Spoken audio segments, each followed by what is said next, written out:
Hello there guys, welcome back to Blues Fans TV for my last Premier League match preview of the season as Chelsea are to take on Wolves at home at Stamford Bridge on Sunday afternoon, with the kickoff being at 4 PM UK time, as is every other Premier League game's kickoff time this weekend, because obviously it's match day 38, it's the last match day of the season. You know, the 3-month break made us wait a little longer. It's now the end of July where we're, having this last game of the season, but everything, literally everything that, we really could achieve this season realistically is on the line tomorrow. I've spoken about it being a big or even huge game a fair few times already this season. But let's not lie to ourselves. This is by far the biggest of them all with what is on the line. But the situation is clear. We win or draw and we guarantee ourselves a top 4 finish, regardless of what happens in the game between Leicester and Manchester United. But before getting into the game itself, let me remind you to please subscribe to Blues Fans TV. We're still on our way to 200,000 subscribers, even though we're quite a way away. Not even sure if that's the right terminology, but, regardless, make sure you subscribe if you haven't already, and also drop a like if you do enjoy our content, because it helps us push these videos out to more people. But enough waffling, and let's just get into the game. Lampard in his press conference seemed very, very up for it. Not just in the press conference, actually, both during and after the game against Liverpool as well, but like I said, also in the press conference ahead of the Wolves game. And in the press conference, he finally gave us some positive injury news on N'Golo Kante, because N'Golo Kante might be fit to start on Sunday. On Friday morning, he's for the first time trained towards match pace, according to Frank Lampard, and he said after talking to Kante himself and the medical staff, Lampard will have to decide whether the Frenchman starts or not, which of course is at least some, positive news compared to the last weeks when he just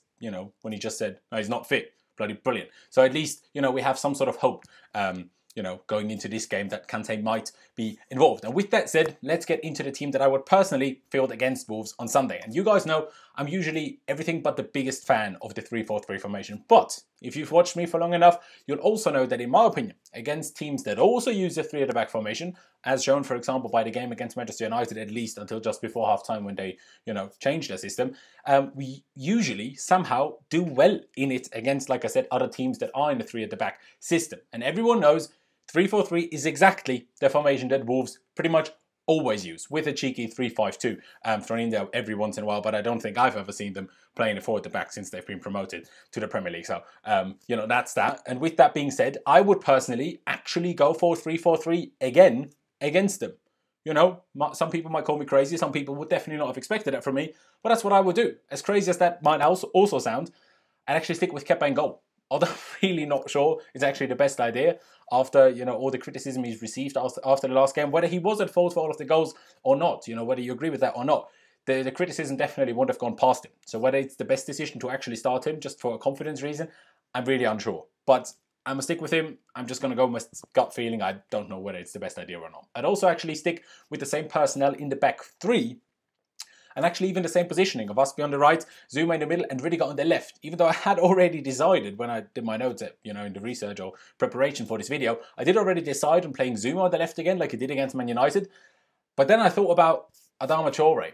And Rudiger, although probably being similarly as quick as Zuma at kind of end speed, the German is more nimble and agile, if you ask me, so he's probably slightly better equipped to deal with Adama Traore's pace and just agility, I guess. So, that's why Rudiger on the left and Zuma in the middle. And of course, also the wing-backs, they stay the same. Reece James on the right and Alonso on the left, even if what he did against Liverpool for that 5th goal was absolutely disgraceful. But realistically, would we start Emerson now for the first time in God knows how long in such an important game? Personally, I really, really wouldn't. But then coming to the midfield, now if he is fit, he has to start, and that is N'Golo Kante. He has to be in there if he is fit, in my opinion, alongside Mateo Kovacic, if you ask me, and we can bring Jorginho on to gain some extra control late in the game, a little bit like we did use him against Crystal Palace. But personally, I wouldn't start Jorginho if N'Golo Kante is fit, like I just said. And as for the front 3, well, if Christian Pulisic doesn't start again, honestly, I will flip my shit. Even if Lampard said he was still getting over that very minor kind of quad problem that he picked up against Norwich, hence why he didn't start both against Man United and apparently also against Liverpool, he certainly didn't look injured when he came on now, did he? And I'm not saying Lampard is lying, but I'm saying, well, he looked fine, mate. And he certainly made us better. So he better bloody start. So him, Pulisic on the left, of course. But for me, Callum Hudson-Odoi was actually good enough against Liverpool when he came on to deserve a start over Willian on the right, who, in my opinion, just looked absolutely dead tired on Wednesday. He just looked absolutely done, which, if you ask me, was the reason for him making way more mistakes than he has done in all the other games since the break. He's just knackered, you know. Get him at least fit for the FA Cup final against Arsenal, but leave him out of this one. I think Hudson-Odoi played well enough. I know he gave the penalty away against United, but other than that, I thought he was quite good when he came on there as well. But especially against Liverpool, he was very much so involved and did well. So I think he deserves it. Why not? And then up front, I would personally still stick with Olivier Giroud and then bring Tammy Abraham on later on in the game again, like we did against Liverpool. That worked well. Okay, it didn't get us the result we wanted, but it still worked pretty well. So why not do that again? That part, you know, I'd be very happy with. Also, a part of me is still screaming, no, Loz, we have to go for a 4-3-3, not 3-4-3. Especially if Kante is back, then go with the 2 attacking eights in front of him again. But personally, I just think, you know, kind of the brain in me is just saying, considering a draw is enough. You know, we don't need to win this game. Considering a draw is enough, I feel like the 3-4-3 is, you know, the better shout by an inch. You know, personally, that's just me. But I do actually believe that Lampard will pick exactly that 4-3-3 formation with 2 attacking eights. Again, if N'Golo Kante is fit to start, otherwise he won't. And otherwise, I'm pretty sure he will go pretty much with the exact team again as he did against Liverpool, just with hopefully Pulisic in the side. But I do actually feel that Frank will drop Kepa and start Caballero for some of the reasons that I mentioned earlier. Whether he wants to do so or not, I think he might just be a bit worried about confidence, really. As for the back 3, I don't think Christensen will come into it. Actually, no, back 4 for Lampard, sorry. I don't think Christensen will come into it, but rather he will stick with Rudiger and Kurt Zouma as now the 2 centre-backs, while Reece James starts at right-back to have Azpilicueta over at left-back. For 2 reasons. One, what Alonso did for that 5th goal at Liverpool, because Lampard was clearly bloody furious, taking him off straight away after that, because he clearly wasn't happy with it at all. But also because he knows if we have any fullback that can stop Adama Traore, it's Azpilicueta. Not because he's particularly fast, and we all know how fast Traore is, but simply because he's the best defensively out of all our fullbacks. So if anyone can stop him, it's probably Aspi. So that's why, you know, I think that's what he's going to go for. And like I said, only this formation if Kante can start. So of course, him at the 6, him at the DM role. Mason Mount, then in my opinion, is guaranteed to be one of the attacking 8s. But who is the other one? Who is the other one? Because Ross Barkley has apparently been ill, but did post a picture of training yesterday. So I'm unsure, is he fully fit now? I don't know. Kovacic has been very good, but really isn't an attacking 8. And then you have Loftus-Cheek, who would be fresh after not starting the last 2, but, you know, he didn't look all that great against, who did we play? Norwich? Yeah, Norwich. He didn't look all that great. It wasn't awful, but he didn't look all that great. So would that be the best idea? I think if Barkley is fine, and him actually having been ill is the only reason why he wasn't involved in the last 2 games, I'm pretty sure it will be him next to Mason Mount. If he's not fit, or if being ill wasn't the only reason, then I don't know.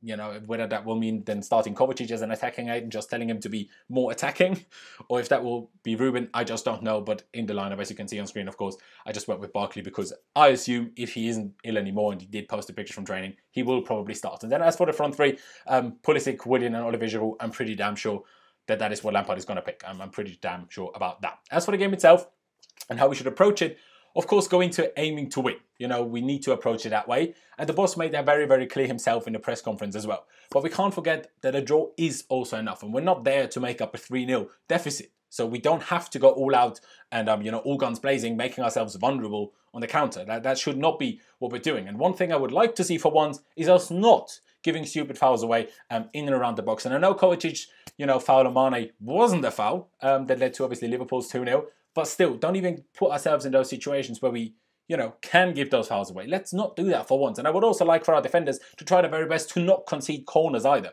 You know, if they clear it, don't clear it for a corner. Try to clear it for a throw-in, if you can. That would already, in my opinion, be a very big step towards keeping a clean sheet. And obviously, if you keep a clean sheet, even if we can't score, we still secure a top 4 finish because obviously a draw is enough and a 0-0 would, of course, do it. Other than that, now we can't afford a 20 to 30 minute drop-off period either, like we had at Liverpool. I mean, Liverpool, of course, a better team than Wolves, but still, we need to be fully on it. We need to have the right intensity, maximum work rate and effort, but please, please, please, for the love of God, also the footballing ability we know we do possess. I mean, we know that we do possess it. We know all of our players do possess it, but let's just show it, because this is a huge game, and you know, it's kind of been on and off this season. Some big games, we were really bad, and some big games, we were really, really good. So it's almost impossible to predict what kind of Chelsea we're going to get on Sunday. I just really, really hope it's going to be the best version of ourselves, I guess. In the attacking phase, we do just have to do a bit more than just cross the ball from the right over to the left, which is, in some games, kind of just feels the only thing that we're doing until Pulisic does something by himself. We need those starting runs in behind at times. We need to come short in other situations.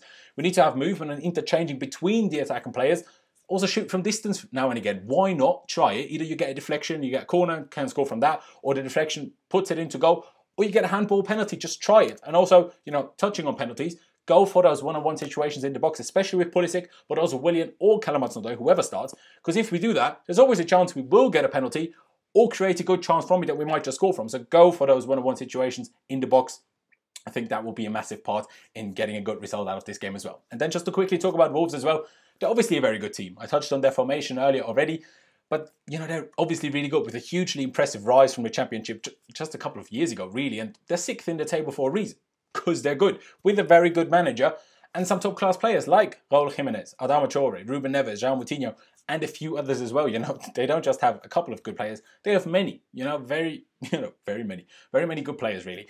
And they do have something to play for, though, in this game, which is a bit of a problem, because they do have, you know, to play for to not be overtaken by Spurs and remaining 6th. Because if we, Chelsea, lose the FA Cup final to Arsenal, 7th, does not qualify for the Europa League. If we beat Arsenal, it would. Okay, they will still have to do the qualifiers rather than going straight to the group stage, which I'm sure they would prefer, but at least they, you know, in theory, qualify and get the financial benefit from that. So they kind of still have something to play for as well, because I'm pretty sure they don't want to trust us to beat Arsenal, even though I think they could. But, you know, I'm pretty sure they don't want to do that. So it definitely won't be an easy game where we're the only ones that have something to play for, which, you know, doesn't help the situation, I guess. But we need to be careful of them regardless. You know, regardless of anything, they're a good team. You know, whether we think we have more to play for, hence we'll be more on it or not, we need to be careful, because they're very, very dangerous from set pieces, with 10 set piece goals already this season. They're incredibly well drilled, and usually they're actually better against teams that are, in a footballing sense, better than them. So if anything, they usually struggle against like bottom of the table teams. You know, they struggle against those more than they do against the top of the table teams, against the likes of Man City. I know they lost to Liverpool, but in the previous years they beat Liverpool, they beat Man City, they've beaten ourselves. So, you know, that's kind of who they do better against usually. So what that means essentially is it will be a very, very difficult game. But my score prediction is going to be a win regardless. I think the lads will probably turn up on Sunday because they know what's on the line. And like I said, I think if anyone can drill it into the players how important this is on Sunday, it's Frank Lampard. Because, you know, if not Frank Lampard, who will they, you know, start fighting for? Do you know what I mean? If they didn't do it for Sarri, if they didn't do it for Conte at the end, if they didn't do it for Mourinho, who, if not Lampard, are they going to do it for? So I think they will. So I'm going to go for a 2-1 win. I was considering a 3-1, but I'm going to go for a 2-1. You know, at the end of the day, like I said multiple times already this video, a draw is enough. But a win, of course, would be bloody brilliant. But yeah, guys, that has really been it from me. I really do appreciate every single one of you that has tuned in. Like I said in the beginning, make sure you subscribe to Blues Fans TV if you haven't already. And if you have already, just tell your mates, your mum, your nan, tell everyone you know to subscribe. That'd be bloody brilliant. And of course, drop a like on this video if you did enjoy it, and leave me your thoughts, all of your thoughts ahead of the game, down in the comments section below. But yeah, guys, thank you for watching. Up the shells. I'm very, very excited for the game. Also a bit nervous, but more so, it's the excitement. And I'll see you when I see you.